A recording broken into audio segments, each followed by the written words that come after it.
Hello guys. आज प्रपोजशंस का fifth part हम पढ़ने जा रहे हैं। तो आज इस वीडियो में हम जो पढ़ने जा रहे हैं वो प्रपोजिशन बीनीथ के बारे में हम पढ़ने जा रहे हैं, और उसके बाद हम अंडरनीथ के बारे में जानेंगे कुछ थोड़ा सा। तो उसके बाद हम अक्रॉस पे आ जाते हैं, और सबसे लास्ट में एट द एंड हम देखेंगे जो हम एरर्स करते हैं प्रपोजिशंस के यूज़ में, तो कौन सी एरर्स हम करते हैं तो उन पे आ जाएंगे। और फिर आपको जो ये एरर्स हम प्रपोजिशंस के इस्तेमाल में करते हैं तो किन वर्ड्स के साथ कौन सा प्रपोजिशन आता है या कहाँ पे नहीं भी आता, तो उनका आपको एक पीडीएफ भी फिर बाद में मिलने वाला है। तो यहाँ पे बस 10 ही एग्जांपल्स है इस एरर स्पॉटिंग के लिए, क्योंकि ज़्यादा एग्जांपल्स का हम यहाँ पे नहीं कर सकते, ज़्यादा एग्जांपल्स की ड्रिल यहाँ पे। तो पहले हम यहाँ पे आ जाएंगे। सबसे पहले जो हमारा प्रपोजिशन है यहाँ पे बीनीथ का प्रपोजिशन है, तो पहले हम इस बीनीथ के बारे में जानेंगे कि ये बीनीथ का प्रपोजिशन हम कहाँ पे इस्तेमाल करते हैं। तो जैसा आपने देखा कि जहाँ हमारा अंडर प्रपोजिशन इस्तेमाल होता है तो वही हमारा बीनीथ भी इस्तेमाल होता है। तो फिर अंतर क्या है दोनों में? तो बीनीथ और अंडर ये एक दूसरे की जगह भी इस्तेमाल हो सकते हैं, लेकिन एक चीज़ क्या है कि जो ये बीनीथ है ये स्पोकन इंग्लिश में ज़्यादा इस्तेमाल नहीं होता। तो आप लोगों ने बहुत ही कम देखा होगा रोज़मर्रा ज़िंदगी में ये इस्तेमाल होते हुए बीनीथ का जो प्रपोजिशन है, क्योंकि ये मोर फॉर्मल होता है। फॉर्मल का मतलब होता है जो हम आम जिंदगी में ऐसे इस्तेमाल नहीं करते अपने फ्रेंड्स और रिलेटिव्स के साथ। तो इसमें एक ऑफिशियल यूज़ ज़्यादा रहता है, तो फॉर्मल है ज़्यादा, अंडर से ज़्यादा फॉर्मल है। तो इस हिसाब से ये आम ज़िंदगी में हम ज़्यादा इस्तेमाल, स्पोकन इंग्लिश में ज़्यादा इस्तेमाल इसका नहीं होता है। तो ये समटाइम्स इस्तेमाल होता है, ये बीनीथ का प्रीपोजिशन इंस्टेड ऑफ अंडर इस्तेमाल होता है। और यहाँ पे इसका मतलब होता है फिर कवर्ड बाय समथिंग। तो कोई चीज़ जब होती है, जब वो फिर कवर्ड होती है, तो उस जब वो कवर किसी चीज़ से होती है तो फिर उस समय बीनीथ का प्रपोजिशन हम इस्तेमाल करते हैं। ठीक है, तो अंडर के बदले में उस समय इस्तेमाल होता है। और एक चीज़ है यहाँ पे, तो वहाँ पे जब ये कवर कर रहा होगा तो वहाँ यहाँ पे भी टच द सरफेस होगा। ठीक है, तो टच इज़ द सरफेस, ये कॉन्सेप्ट भी इसमें आएगा। तो ये वाला सेंस भी इसमें आ जाएगा उस समय। इसी तरह डायरेक्टली अंडर होना चाहिए। तो ये डायरेक्टली अंडर का क्या मतलब है? तो ये दोनों कांटेक्ट में तो होंगे, तो ये डायरेक्टली अंडर हमें इन एग्जाम्पल से ज़्यादा क्लियर हो पाएगा। अगर यहाँ पे हम देख ले, सबसे पहली एग्जाम्पल है हमारी, आई वो अ टी शर्ट। तो मैंने एक टी शर्ट पहनी है बीनीथ द शर्ट। तो वो किसके नीचे पहनी है? तो किसके नीचे पहनी है? शर्ट के नीचे पहनी है। तो आप अगर देखेंगे जो ये टी शर्ट और शर्ट है, तो यहाँ पे आप बीनीथ के बदले अंडर का भी इस्तेमाल कर सकते हैं, लेकिन मैंने पहले ही बोला कि बीनीथ जो है वो मोर फॉर्मल होता है देन अंडर। तो इस हिसाब से बीनीथ के बदले अंडर भी इस्तेमाल हो सकता है। तो चूंकि यहाँ पे हम बीनीथ का यूजेज पढ़ रहे हैं तो बीनीथ के ही बारे में यहाँ पे बात करेंगे। तो जो ये टी शर्ट और शर्ट है यहाँ पे, तो दोनों अगर आप देखेंगे तो यहाँ पे एक दूसरे को कवर करता है। ठीक है, तो टी शर्ट कवर करती है किस चीज़ को? तो यहाँ पे आई वोर अ टी शर्ट, तो मैंने टी शर्ट पहनी है बीनीथ द शर्ट, तो शर्ट से शर्ट के अंदर। तो इस शर्ट को कौन यहाँ पे कवर कर रहा है? टी शर्ट यहाँ पे कवर कर रही है। तो ये तो हुआ एक सेंस। और दूसरा सेंस यहाँ पे ये भी है, जब ये टी शर्ट और शर्ट होगी दोनों पहनी होगी तो ये दोनों एक दूसरे के टच में होंगी। ठीक है, तो यहाँ पे ये दो सेंस यहाँ पे आ जाते हैं। और तीसरा जो है डायरेक्टली अंडर आने का सेंस, वो ये है, जैसे मैं बोल रहा हूँ साहिल्स अपार्टमेंट, तो साहिल का जो अपार्टमेंट है इज बीनीथ माइन, तो वो मेरे अपार्टमेंट से नीचे है। तो इसका मतलब ये नहीं है, अगर मैं फॉर एग्जांपल ये एक अपार्टमेंट लूँ, ये हमारी एक स्टोरी है और ये हमारी दूसरी स्टोरी है। अगर ऐसे होता, अगर ये यहाँ पे होता ये दूसरा अपार्टमेंट, ये अपार्टमेंट 1 है, ये अपार्टमेंट 2 है, तो ये वाला जो शख्स है ये बोलता है कि जो साहिल का अपार्टमेंट है, फॉर एग्जाम्पल यहाँ पे हम लेंगे सैम। तो सैम बोल रहा है कि जो साहिल है, तो साहिल का जो अपार्टमेंट है, तो इस वाली सिचुएशन में हम नहीं कहेंगे कि वो बीनीथ है, क्योंकि ये पहली वाली स्टोरी में है लेकिन इसके डायरेक्टली अंडर में नहीं है, क्योंकि इससे थोड़ा हटकर है।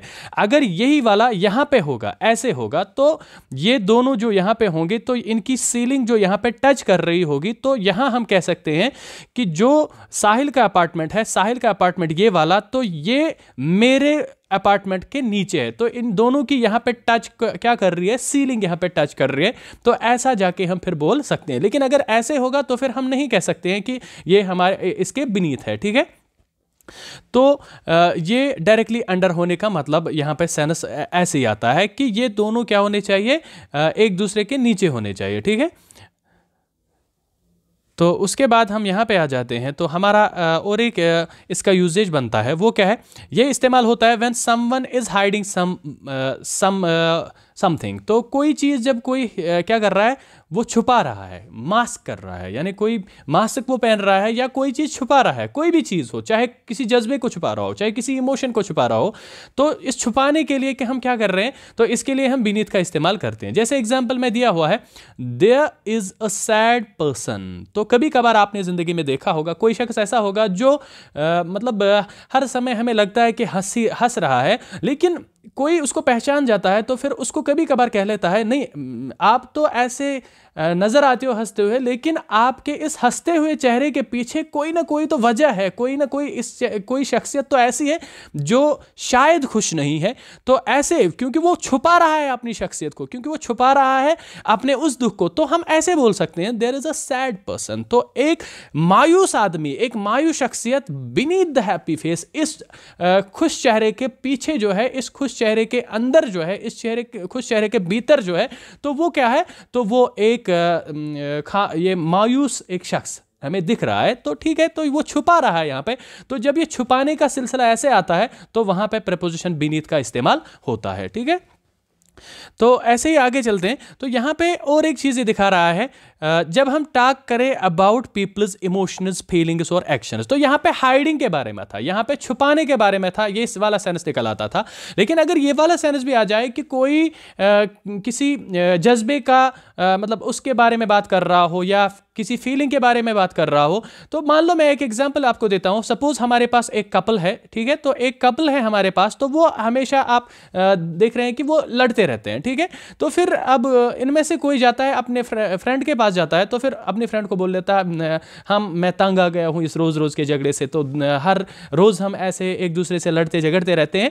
तो फिर वो उसको एक नसीहत देगा वहां से, तो फिर वो ऐसे कह सकता है, तो कह सकता है, हाँ ठीक है आप दोनों लड़ते तो हो, लेकिन बीनीथ इट, लेकिन अगर हम इसके भीतर देखें तो ठीक है, यहां पे इमोशन का इजहार कर रहा है, बीनीथ इट ऑल। तो इस सारे के पीछे अगर हम देखें ना, तो ये सारा का सारा अगर इसके भीतर हम देखें ना, ही स्टिल लव्स यू, तो वो तो फिर भी आपसे क्या कर रहा है, वो तो आपसे फिर भी प्यार कर रहा है, ठीक है।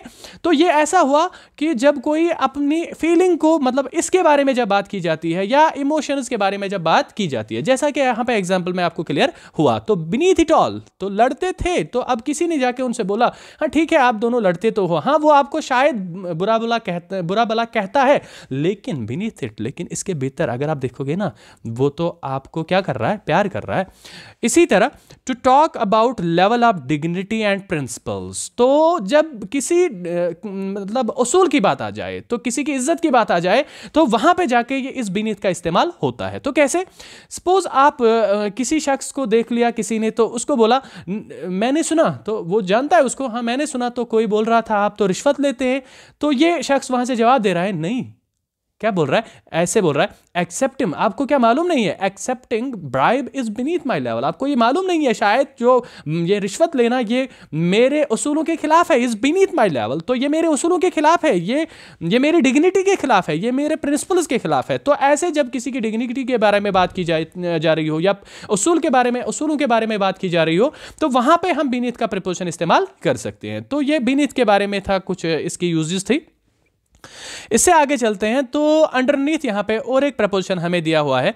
तो अंडरनीथ आप इस कंफ्यूजन में मत पड़िएगा कि ये कॉम्बिनेशन है, फर्स्ट ऑफ ऑल ये कंफ्यूजन दूर कीजिएगा। जैसे कि हमारा रहता था ब्लेंडिंग में, हम कुछ प्रपोजिशंस कंपाउंड प्रपोजिशंस बनाते थे, लेकिन यहां पे वैसा कुछ भी नहीं है। कोई बोलेगा कि ये शायद अंडर और बीनीथ का मिक्सअप है, तो वैसा नहीं है, तो ऐसा नहीं है, ठीक है।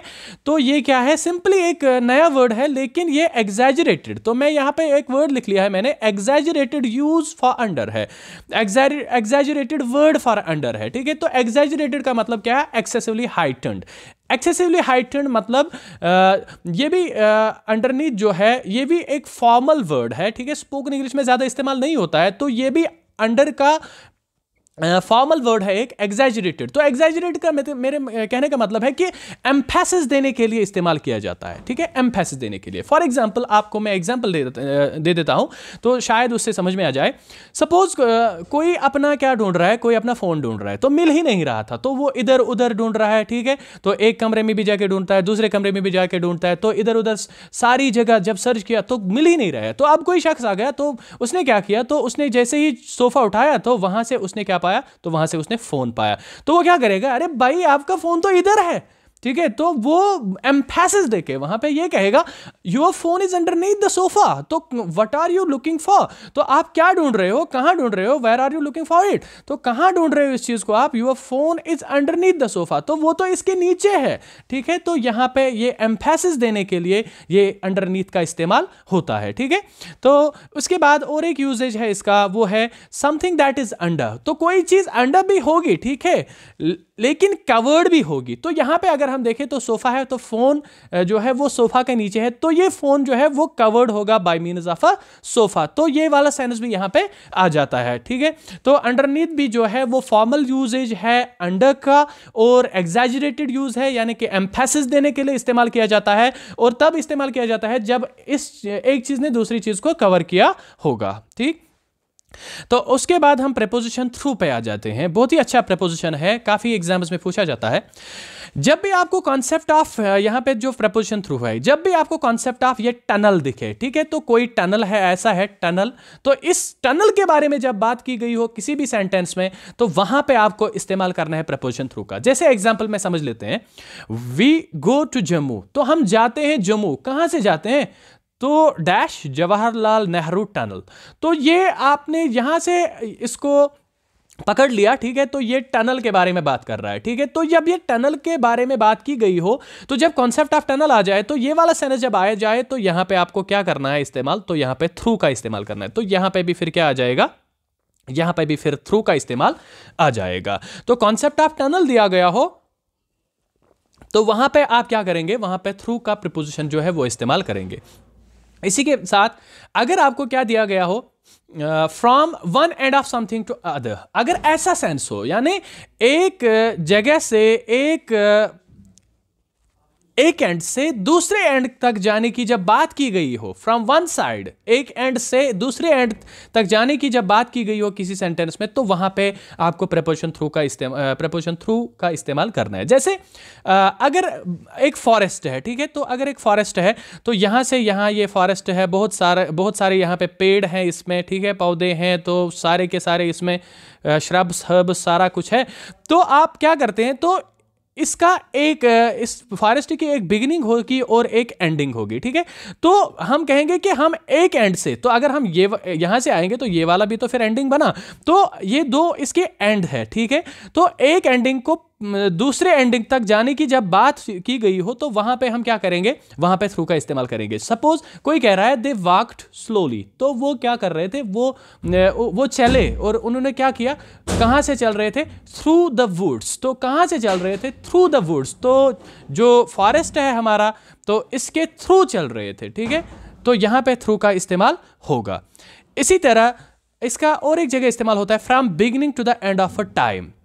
जब आपको कोई बिगिनिंग टाइम दिया गया हो, ठीक है, और फिर उसका एंड भी दिया गया हो, जैसे एग्जांपल में आपको क्लियर होगा, ऐसे इट रेन्ड ऑल थ्रू जून। तो यहां पे और एक चीज याद रखिएगा, जब भी ये ऐसे सेंटेंस एग्जाम्स में होगा, तो उसमें ऑल का भी इस्तेमाल यहां पे हुआ होगा, या राइट का भी इस्तेमाल हुआ होगा, तो वहां पे आपको प्रीपोजिशन थ्रू का इस्तेमाल करना है। तो यहां पे क्या है, इट रेन्ड ऑल थ्रू जून। तो जून जो है इस सेंटेंस में हमारी बिगिनिंग है, तो इस बिगिनिंग को मार्क करने के लिए, इस बिगिनिंग का सेंस जब भी जूं ही आ रहा है, तो यहां पे हम इस्तेमाल करेंगे प्रीपोजिशन थ्रू का। और उसके बाद and into the first half of July, तो फिर वो जो बारिश पड़ने का सिलसिला था, तो वो कंटिन्यू फिर हुआ, और मोशन भी है, जाहिर सी बात है बारिश में मोशन भी थी, तो फिर वो फर्स्ट हाफ ऑफ जुलाई तक कंटिन्यू हो गई, ठीक है। अब उसके बाद और एक प्रपोजिशन है हमारा, जो है अक्रॉस। तो अक्रॉस किस जगह हम इस्तेमाल कर सकते हैं, जब हम एक साइड से दूसरी साइड में चले जाते हैं, ठीक है, तो किसी ऐसी चीज जिसके लिमिट्स बता दिए गए हो, ठीक है, तो जिसके दो लिमिट हो, तो ये लिमिट 1 है, ये हमारा लिमिट 2 है। तो जब दो लिमिट्स दिए गए हो, तो एक एक लिमिट या एक एंड से दूसरे एंड तक जाएंगे। फॉर एग्जांपल इसमें अक्सर बेशतर जो क्वेश्चंस आते हैं तो वो किससे रिलेटेड आते हैं, वो रोड से रिलेटेड होते हैं, या तो रिवर से रिलेटेड होते हैं, या तो सिटी से रिलेटेड होते हैं। सपोज हम पहली एग्जांपल में क्या लेंगे, पहले एग्जांपल में हम रोड का लेंगे। तो ये हमारा रोड है, ठीक है। तो इस रोड का एक तो ये वाला एंड है और एक तो ये वाला एंड है। तो ये लिमिट 1 है और ये लिमिट 2 है, ठीक है। अगर कोई बोलेगा he went across the road, तो ऐसे he went across the road, तो इसका क्या मतलब हुआ कि वो इस यहां से यहां चला गया या यहां से यहां चला गया। तो आर पार जाने की जब बात की गई हो तो वहां पे हम अक्रॉस का इस्तेमाल करते हैं, ठीक है। तो जहां पे दो लिमिट्स आ जाएं किसी चीज की, तो उनको आर पार, उनमें आर पार जाने की बात की हो तो वहां पे हम अक्रॉस का इस्तेमाल करते हैं, जी हाँ। तो अब उसके बाद और एक यहां पे और एक एग्जांपल हम समझ लेते हैं, he went across the river. तो यहां पे अगर फॉर एग्जांपल मान लो यहां पे हमारा एक रिवर है, आप देख रहे हैं यहां पे हमारा एक रिवर है। तो ये रिवर जो है इसकी भी कोई ना कोई लिमिट है, यानी इसके भी दो बैंक्स है, ठीक है। तो इसके भी दो साहिल है, दो किनारे हैं। तो ये जो दो किनारे हैं, ये फर्स्ट वाला है, ये सेकंड वाला, या ये फर्स्ट वाला, ये सेकंड वाला। तो इसमें भी क्या हम करते हैं, तो हम एक लिमिट से जाके दूसरी लिमिट तक जाते हैं। तो एक किनारे से जाके दूसरे किनारे तक जाते हैं। तो आर पार जाने का सिलसिला यहां भी कहा गया है, तो यहां पे भी अक्रॉस का प्रीपोजिशन इस्तेमाल होगा। तो इसी तरह we took a boat across the river, तो यहां पे भी हमने क्या किया, तो हमने बोट ले ली, किसको पार करने के लिए, तो रिवर को पार करने के लिए, तो इसको क्रॉस करने के लिए। तो ठीक है, तो यहां पे भी अक्रॉस का इस्तेमाल होगा। इसी तरह अगर कोई चीज स्ट्रेच्ड होगी, यानी कि फैली होगी, रखी होगी, जैसे when something stretch from one side to another, तो कोई चीज जब आर पार हमने क्या की है, स्ट्रेच की है। जैसे कि हमारा ब्रिज है, सपोज हमारे पास एक नदी है, ठीक है, हमारे पास एक नदी है ऐसे। तो हम क्या कर रहे हैं, हमने इस पे एक ब्रिज बना ली है, तो ये हमारा ब्रिज है, ठीक है। तो ये ब्रिज जो है हमारा, ये क्या है, ये स्ट्रेच होती है। तो इस एंड से स्ट्रेच होती है एंड 2 तक, या इस किनारे से स्ट्रेच होती है इस किनारे तक। तो जब ये स्ट्रेचिंग की बात की गई हो तो वहां पे भी हम प्रपोजिशन अक्रॉस का इस्तेमाल करते हैं। जैसे हम यहां पे एग्जांपल में समझ लेते हैं, the bridge at Ramban is a beautiful bridge dash the river Chenab. तो जो ब्रिज, जो पुल है, जो पुल है कहां पे, रामबन में, वो बहुत ही खूबसूरत ब्रिज है, ठीक है। किस पे है, अक्रॉस। इसका मतलब वो स्ट्रेचड है, वो आर पार है इसके, ठीक है। तो एक एंड से जाके दूसरे एंड तक जाता है। तो यहां पे स्ट्रेचिंग की बात की गई है, तो इस ये वाला सेंटेंस भी जब आ जाए तो प्रपोजिशन अक्रॉस का हम इस्तेमाल करते हैं, ठीक। तो अब हम आ जाते हैं, तो ये था गाइज प्रपोजिशन बीनीथ और अंडरनीथ के बारे में, और थ्रू और अक्रॉस के बारे में। तो बहुत सारे प्रपोजिशन हमने पढ़े, तो अभी खत्म नहीं किया हमने, तो अभी भी कुछ कुछ पढ़ेंगे प्रपोजिशन। तो जो आने वाले वीडियोस हैं उनमें थोड़ा सा और देखेंगे इनके बारे में। लेकिन ये वाले जो है ये बहुत ही इंपॉर्टेंट रहते हैं एग्जाम पॉइंट ऑफ व्यू से, जो हमने आज तक पढ़े। तो ये जो प्रपोजिशन है, हम इनके यूजेज में जब कोई जो हमें इनमें गलतियां होती है, इनके यूजेज में जो हम आज गलतियां करते आ चुके हैं, तो वो वाली जो चीज़ें हैं वो हम यहाँ पे थोड़ा सा जानने की कोशिश करेंगे, क्योंकि इतने 10 एग्जाम्पल से तो वो क्लियर नहीं हो पाएगा। लेकिन मैं आपको क्या करूँगा, एक PDF में आपको देने जा रहा हूँ, तो वो PDF आपको पहुँचेगा, ठीक है। तो उसमें थोड़ा समय लगेगा बनाने के लिए, तो उसमें ये चीज़ें आ जाएंगी। तो बाद में भी यहाँ पे क्लियर होगा कि वो PDF आपको किस काम आ जाएगा यहाँ पे। तो पहली जो हमें यहाँ पे इसे हम बोल सकते हैं एरर स्पॉटिंग भी बोल सकते हैं, ठीक है। तो यहाँ पे कोई एरर होगा इन सेंटेंसेस में, तो आपको निकालना है, क्योंकि एग्जाम्स में आपको तो ये इन्हीं तरीकों से पूछा जाता है। या तो आपको सेंटेंस करेक्शन के बारे में पूछा जाता है, यानी एक सेंटेंस आपको दिया होता है, तो फिर आपको बोला जाता है कि ये अगर किसी जगह गलत है तो फिर आप इसको सही कीजिए। या तो आपको वो MCQs टाइप आता है, तो यहाँ पे इन लगेगा, एट लगेगा, ऑन लगेगा, बाय लगेगा, फॉर लगेगा, तो ऐसे आता है। तो ये कुछ या तो फिलर की सूरत में आता है, फिलर का मतलब जहां पे आपको डैश दिया होता है, तो फिलर तो हम करते ही आए हैं अपने वीडियोस में। तो ऐसे ये कुछ तरीके हैं एग्जाम्स में जो क्वेश्चंस आपको पूछे जा सकते हैं। तो हम प्रीपोजिशंस की यूजेज में गलती कहां पे करते हैं, तो गलतियां बहुत सारी हम करते हैं प्रीपोजिशंस की यूजेज में। जो हमें जो गलतियां हमने सीखी हैं, कहां से सीखी हैं, तो हमारे कल्चर में ही है ऐसा, क्योंकि हम ऐसे इस्तेमाल उनको करते आए हैं। तो आज हमें लगता है शायद ये ठीक है, लेकिन वो ठीक नहीं होता। तो एग्जाम्स में मेरे ख्याल से इन्हीं को ज़्यादा पूछा जाता है, तो इन पे थोड़ा हम ध्यान देंगे। और उसके बाद हम फिक्स्ड प्रपोजिशंस पे भी आ जाएंगे। तो ये फिक्स्ड प्रपोजिशंस क्या होते हैं, तो यहाँ पे इनका भी थोड़ा अमल दखल है, तो इनके बारे में भी थोड़ा सा जानेंगे। तो ये इस वीडियो में हम इन चीज़ों पे पहले आ जाते हैं। अब ये एरर स्पॉटिंग के बारे में। तो हमारा जो पहला एग्जाम्पल है इस एरर स्पॉटिंग में या सेंटेंस करेक्शन में, हमने पहला जो यहाँ पे एग्जाम्पल लिया है, हमने लिखा है he entered in the room. आपको वहां क्या क्या किया होगा एग्जामिनर ने, तो उसने दिया होगा यही वाला सेंटेंस, फिर लिखा होगा कि आप इसको करेक्ट कीजिए, ठीक है, या तो फिलर दिया होगा, लेकिन यहाँ पे हम करेक्शन के बारे में बात करेंगे, तो सेंटेंस करेक्शन के बारे में यहाँ पे बात होगी। तो कैसे उन्होंने दिया होगा he entered in the room, तो आपको बोलना है ये सही है कि गलत है। तो आप सारे के सारे बोलेंगे हाँ ठीक है, तो रूम है तो 3 डायमेंशनल स्पेस है, जैसे मैंने पहले बोला था। लेकिन जब भी बात होती है इस वर्ड एंटर की, मैंने पहले ही बोला था, तो जो ये वर्ड एंटर है इसके साथ कोई भी प्रपोजिशन नहीं इस्तेमाल होता है, तो नो प्रपोजिशन है।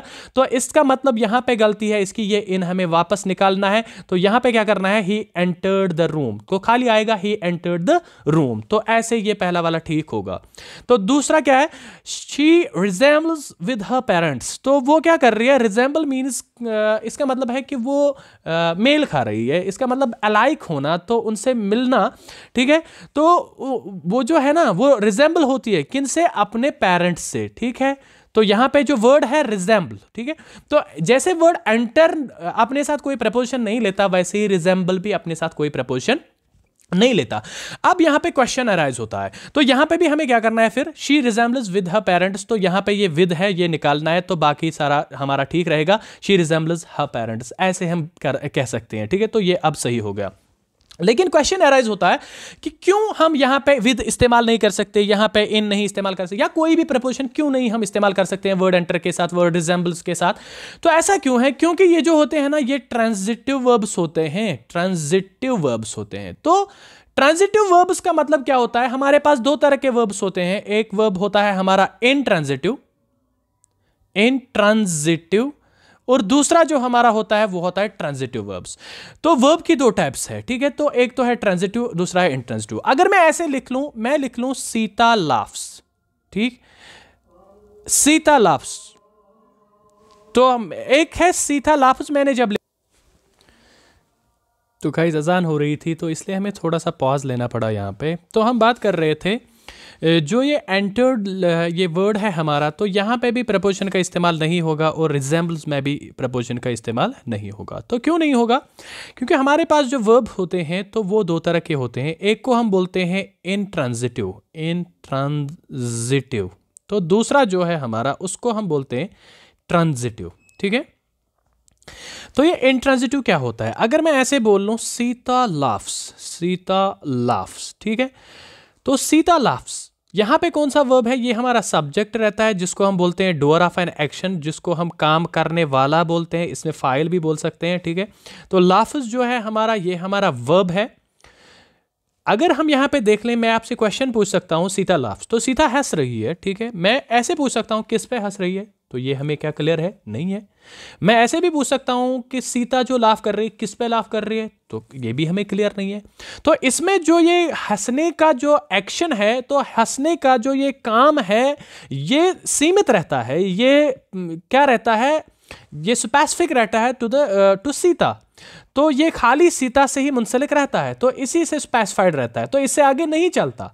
तो ठीक है, यहां पे जब ये एक्शन, जब ये पास नहीं होता फ्रॉम सब्जेक्ट ऑनवर्ड्स, तो उसको बोला जाता है इंट्रांजिटिव वर्ब। तो जब कोई एक्शन पास नहीं होता सब्जेक्ट ऑनवर्ड्स, तो जैसे मैंने बोला था सीता लाफ्स, जो ये लाफ करने का यहाँ पे अमल है, ये सीता से आगे नहीं चल पाता, तो ये लाफ्स हम बोलेंगे कि ये इनट्रांजिटिव वर्ब है, इनट्रांजिटिव वर्ब है, ठीक। तो अगर इसी को मैं ऐसे लिख लूं, मैं लिख लूं सीता लाफ्स, इतना ही मैंने लिखा था पहले, अब लिखता हूं एट मी, तो वो क्या कर रही है, वो मुझ पे हंस रही है। तो अब जो ये हंसने का एक्शन है, जो ये हंसना उसका था, ये सीता से उठकर मुझ पे आ गया, ये अब मुझ पे हंस रही है। और मेरा जो क्वेश्चन था सीता लाफ्स पे, जो मेरा क्वेश्चन था कि क्यों हंस रही है, तो अब ये क्वेश्चन का आंसर भी मुझे मिला कि वो मुझ पे हंस रही है। तो ये एक्शन जो है यहां से इस सब्जेक्ट से होके, ये हमारा सब्जेक्ट है, यहां से होके पास हुआ कहां, ऑब्जेक्ट तक। तो जब ये एक्शन पास हो, जब एक्शन पास हो फ्रॉम सब्जेक्ट टू ऑब्जेक्ट, तो हम उसको बोलते हैं, ये हमारा है ट्रांजिटिव वर्ब, ट्रांजिटिव वर्ब, ठीक है। तो ये जो हमारे यहां पे एंटर्ड है या रिजेंबल है, ये सारे के सारे वर्ब्स जो है ये क्या है, ये हमारे ट्रांजिटिव वर्ब्स है। इसका मतलब ये हुआ कि इनमें ऑलरेडी मोशन है, इनमें ऑलरेडी मोशन है, या इनमें ऑलरेडी वो चीज है जो इनको हम देने की कोशिश कर रहे हैं। जैसे यहाँ पे मोशन देने की कोशिश हम कर रहे हैं, जैसे हम इसको यहाँ पे उनसे रिजेंबल कराने की कोशिश कर रहे हैं विद से, लेकिन रिजेंबल तो खुद ही होता है, वो तो किसी से वो तो खुद किसी से मतलब मेल खाना ही होता है, उसका तो मतलब ही यही है, वो तो ट्रांजिटिव खुद में ही है, तो उसमें इसलिए इस चीज की जरूरत नहीं पड़ेगी। तो चूंकि ये ट्रांजिटिव वर्ब्स होते हैं, इसलिए इनके साथ कोई भी प्रपोजिशन इस्तेमाल नहीं होता। तो तीसरे एग्जाम्पल पे हम आ जाएंगे यहां पे, what is the time in your watch. तो क्या ठीक है या गलत है? तो आप मुझे बोलेंगे, तो मैंने पहले ही बोला था इल फॉर्म्ड है कि वेल फॉर्म्ड है, तो यहां पे ये इल फॉर्म्ड है, क्योंकि हम जब वॉच के बारे में जब हम टाइमिंग पूछते हैं तो यहां पे इन नहीं आएगा, यहां पे बाय आएगा। तो what is the time by your watch, ये हमारा सही यहां पे सेंटेंस रहेगा, यानी कि वेल फॉर्म्ड सेंटेंस बनेगा।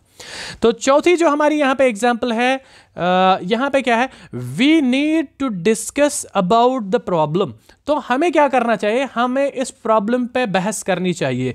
तो यहां पे वर्ड जो है ये डिस्कस है, हाँ यहां पे टू बी इस्तेमाल हुआ है, तो टू डिस्कस यहां पे इन्फिनिटिव हमारा बनता है।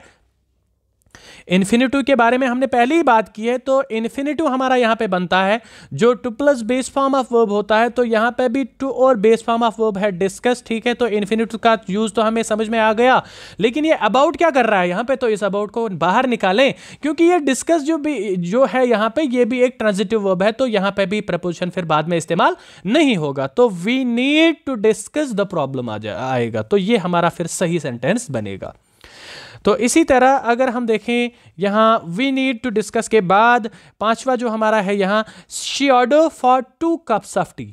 तो उसने क्या किया, ऑर्डर किया। तो ऑर्डर किया किस लिए, फॉर 2 कप्स ऑफ टी, तो किन चाय की 2 प्यालियां, तो उनके लिए उसने क्या किया, ऑर्डर किया, ठीक है।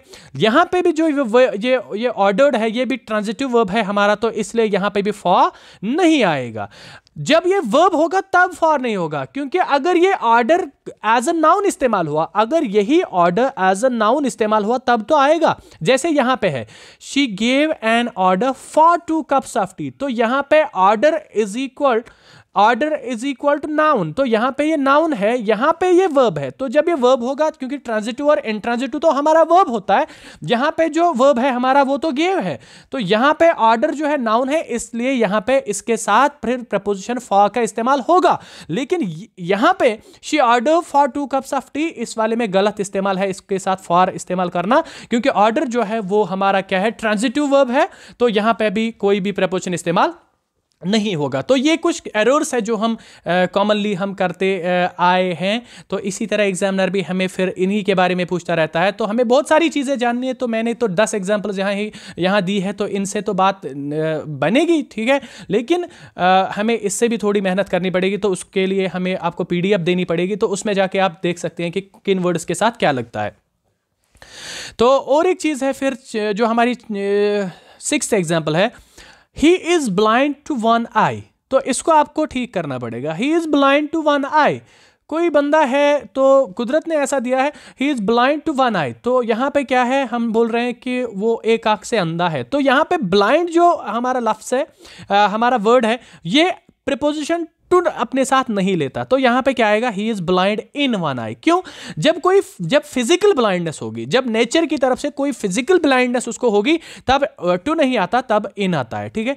तो जब नेचुरली उसमें एक या फिजिकल ब्लाइंडनेस होगी, ये जरूरी नहीं है नेचुरली, तो फिजिकल ब्लाइंडनेस हम बात कर रहे हैं यहाँ पे, फिजिकल ब्लाइंडनेस की बात जब होती है तो वहाँ पे प्रीपोजिशन इन आता है। तो इस हिसाब से तो ये गलत था, तो अब यहाँ पे ठीक किया हमने, फिर he is blind in one eye हम कह सकते हैं, ठीक।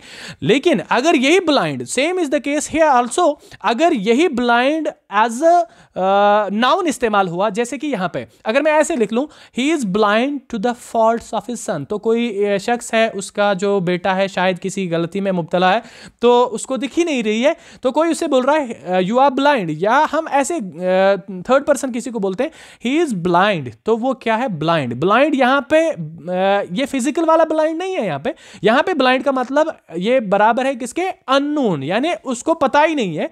ही इज ब्लाइंड, तो यहां पे वर्ब हमारा इज है, तो he is blind to the faults of his son, तो उसको तो मालूम ही नहीं है, उसको पता ही नहीं है कि उसका बेटा किसी गलती में मुब्तला है। तो जब ये ब्लाइंड एज अ नाउन इस्तेमाल होगा तब इसके साथ प्रपोजिशन टू इस्तेमाल होगा, लेकिन जब ये फिजिकल ब्लाइंडनेस की बात कर रहा होगा सेंटेंस में, तब हम क्या करेंगे, तो तब हम इसके साथ प्रपोजिशन इन का इस्तेमाल करेंगे, जैसे कि he is blind in one आई।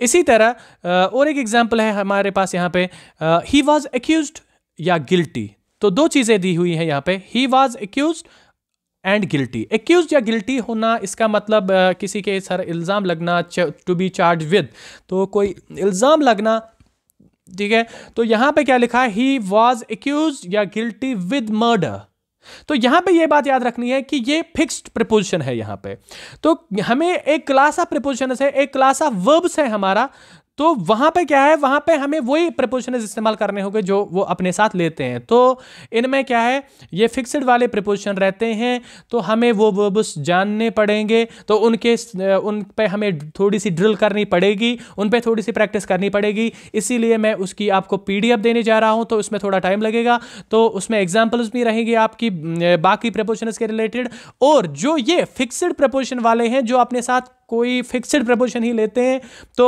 वो वर्ब्स उसमें आपको दिए जाएंगे, तो एग्जाम्स में फिर आपको उनसे काफ़ी आसानी होगी।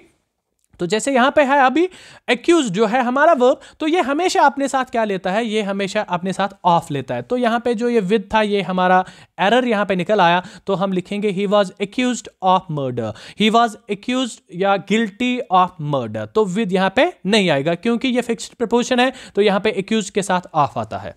इसी तरह आठवां है हमारा open the book on page 20, तो यहां पे आपको ये करेक्ट करना है, यहां पे ये वेल फॉर्म्ड है कि नहीं है ये बताना है, तो ये इल फॉर्म्ड है। क्यों, ओपन द बुक, तो आपकी जो किताब है वो आपको खोलनी है, कहां पे, यहां पे ऑन दिया हुआ है, ऑन नहीं आएगा, यहां पे एट आएगा। क्यों, क्योंकि ये एग्जैक्ट इसकी लोकेशन बता रहा है, तो एग्जैक्ट इसका एक लोकेशन ये बता रहा है, तो एग्जैक्टनेस यहां पे आ जाती है इसमें, तो यहां पे इसलिए आपको इस्तेमाल करना है क्या, एट, तो open the book at page 20।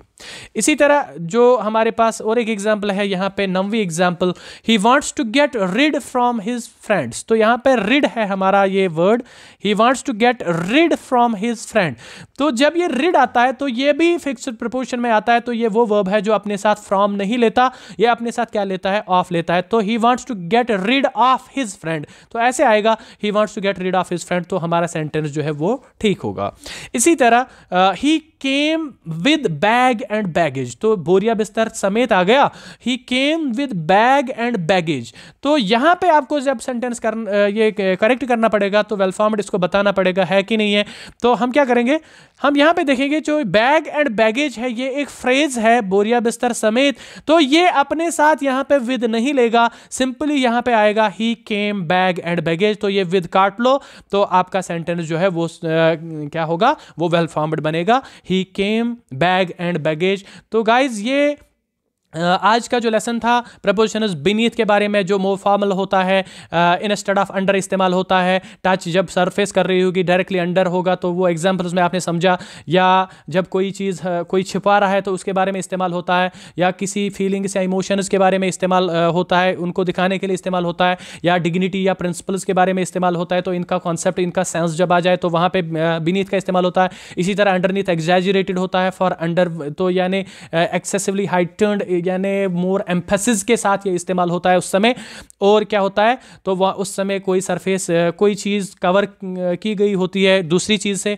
इसी तरह और एक चीज़ याद रखनी है कि ये अंडरनीथ जो कॉम्बिनेशन अंडर और बीनीथ की नहीं है, एक अलग से वर्ड है। थ्रू जहाँ पे है, तो जब भी टनल का कॉन्सेप्ट होगा तो सेंस टनल का आएगा, तो थ्रू का इस्तेमाल करना है। जब किसी चीज़ के मतलब एक एंड से दूसरे एंड तक जाने की बात की गई हो, जैसे वुड्स में, तो वुड्स का मतलब है फॉरेस्ट्स, तो थ्रू का प्रीपोजिशन आएगा। तो इसी तरह बिगिनिंग को मार्क करने के लिए कहीं पे हम थ्रू का इस्तेमाल करते हैं, लेकिन उस समय उसके आगे कोई वर्ड्स ऐसे होंगे ऑल जैसे, या राइट होगा, ऐसे कोई वर्ड्स दिए होंगे। इसी तरह अक्रॉस के बारे में, from one side to another, जब कोई चीज़ हम एक लिमिट से जाके दूसरे लिमिट तक, एक एंड से जाके दूसरे एंड तक जाते हैं, specially in case of road या रिवर या सिटी के बारे में, जैसे कि आपने यहाँ पे देखा, या कोई चीज़ जब स्ट्रेच कर रही होती है एक एंड से दूसरे एंड तक। तो ये प्रीपोजिशंस के बारे में जाना था, और कुछ एरर्स थे यहाँ पे तो वो हमने देखे स्टूडेंट्स। तो बाकी जो भी प्रीपोजिशंस के बारे में उसके बाद होगा तो वो देख लेंगे हम अगली वीडियोज़ में। Thank you and bye.